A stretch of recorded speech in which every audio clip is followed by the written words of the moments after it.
Mga kaebong, pakita ko lang yung nangyari dito sa pakainan ko ng mga ibon, no? Tingnan nyo, butas, oh. Nakita ko dito. Bakit pa ako merong mga dilaw na, na mga pira-piraso? Wala naman akong, baka dito ka ako sa, sa lalagyan ng tubig, ganito, ayan, oh. Sabi ko, baka nginat-ngat ng daga. Pero imposible kasi makapal to. Ngayon, nung nakita ko to, nakalagay sa nakalaglag ayun oh. Nakabagsak dito nakatagilid tapos ang daming kalat. Hindi ko pa nakita yung butas. Nung pag-ikot ko ba nakita ko butas. Grabing daga yan. Kaya niya ngat-ngatin ganito kakapal. Pambihira. Ngayon na nangyari to Sobrang laki siguro ng daga na yun. Tapos ito nga meron ako ditong lason Naglalagay ako ng lason sa daga. Tapos ayun, nakita ko, kinain niya siguro yan. Sana madali natin yung daga na yun. Sobrang laki, pambihira. Binutas ba naman yung lalagyan ng feeds ko? Napakakapal.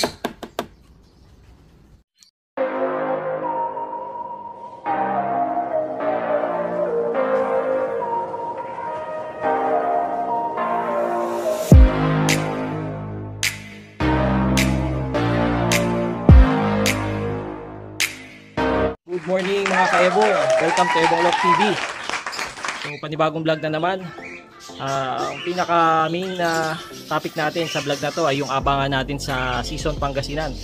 Ito yung last training ng TGRC para sa North Derby Race. Ayan, so nagsakay tayo ng apat ulit yung warriors natin. Sana makauwi. Yun, tapos yung tatlo doon pinuling natin. Si Opal, naka-pan race 1 yun. Tsaka nakapuling, si Caldrogo at saka si Cappuccino. Si Rob, hindi ko muna pinuling kasi medyo kailangan pa ng konting training sa sa trapping niya. Tsaka yung speed niya hindi naman ganoon katulin, So yun. So habang nag-aabang, pakita ko muna sa inyo yung aking aviary. At ako'y naglilinis ng aviary. Kakatapos nga lang So ito, ang daming kalat. Ayan. So dito nakalagay sa lababo yung aking mga gamit. Ayan. So ito yung mga nilinis ko ngayong umaga. Maaga kong gumising, mga alas 5, hindi gising na ako. Ayan, kasi nga pagkatanghali, pag umaga na, humihina na yung tubig. So mas maganda maglinis kapag pagka malakas ang tubig. Tapos nilinis ko rin itong sahig. Ayan, so makikita nyo dito wala nang laman yung mga natin, yung mga double cage natin, yung AC type natin 17x30, wala nang laman, konti na lang. Ito na lang yung si Opal, ang sipag mag-anak talaga Ayan tingnan nyo yung anak naman niya ngayon.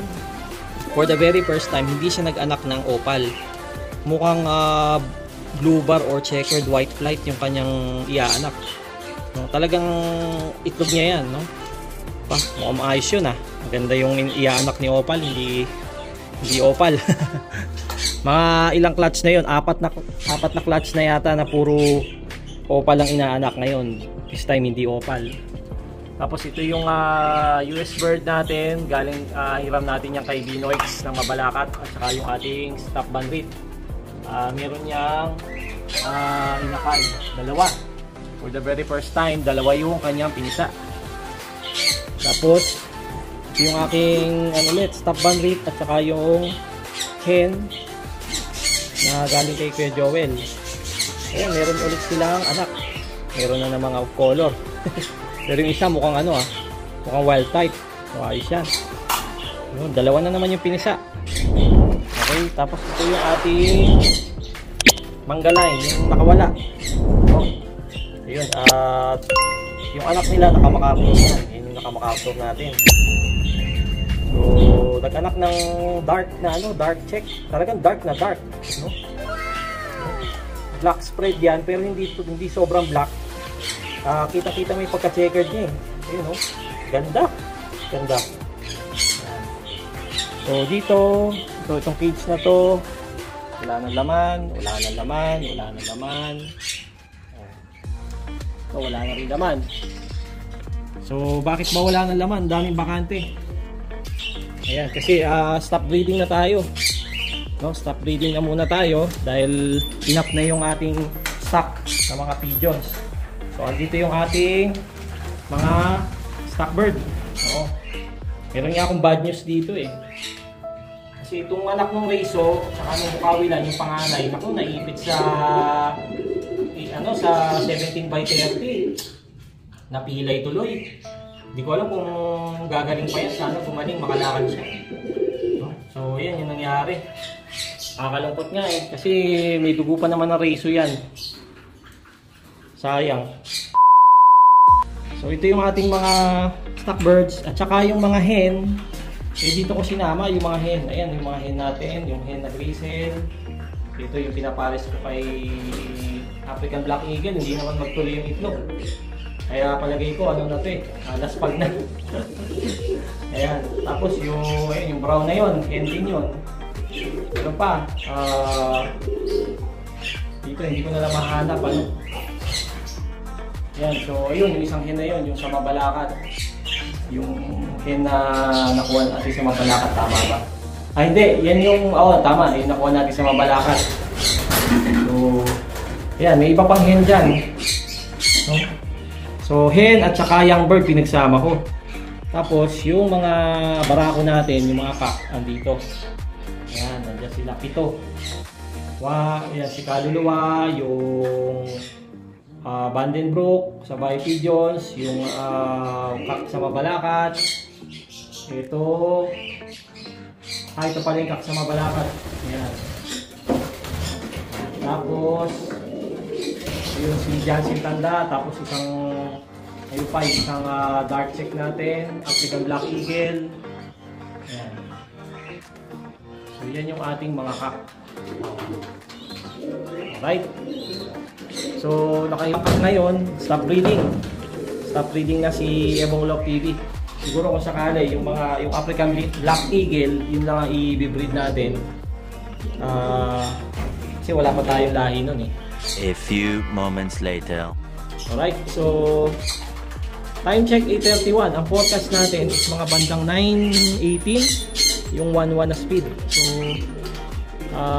siguro maya mga 15 minutes mag-aabang na tayo doon sa aking Flyers Loft. Alright, so silipin natin yon, yung Flyers Loft.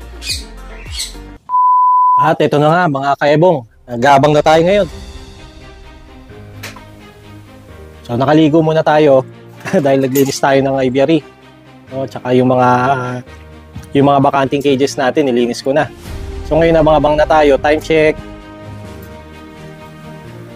9:03. May mga nakita akong lumilipad na mga kalapate mula sa norte. Ako, ang bibilis naman ng mga ibon na yun. Medyo late na yun ng isang oras yung release yata eh. Kasi nakita ko doon sa forecast, alas 7 na yung release eh. So kaya ngayon medyo tinanghali yung dating ng mga ibon natin. Pero in-expect natin any minute darating na yung mga ibon natin. Kaya nag-aabang na tayo. Sana bumilis yung ibon natin. O di bale, basta sana makauwi silang 4 para maisakay natin kasi last training na ng club ngayon. Next week derby na. A few moments later. Guys, ang bilis ng pangyayari. Dumating na si Carl Drogo, si Cappuccino at si Rob. Naiklak na natin yung dalawa. 1137 at saka 1128. Grabe. Ayos, ayos. Si Cappuccino na lang, nakapuling pa yun eh. Naku, ano kaya nangyari? Sana dumating na. Time check 9:22. 9:30 yung 1,000 na speed. So, meron pa tayong 8 minutes para mag-abang kay Cappuccino. Baka umabot pa sa 1,000 yung speed niya. Abang-abang pa tayo. Sana kaya yun? Gumanda yung takbo ng 3 ibon natin. Ito naman si Cappuccino, siya naman yung bumagal. Shoot! Silipin ko nga doon sa bubong, doon sa kabila. Tingnan ko baka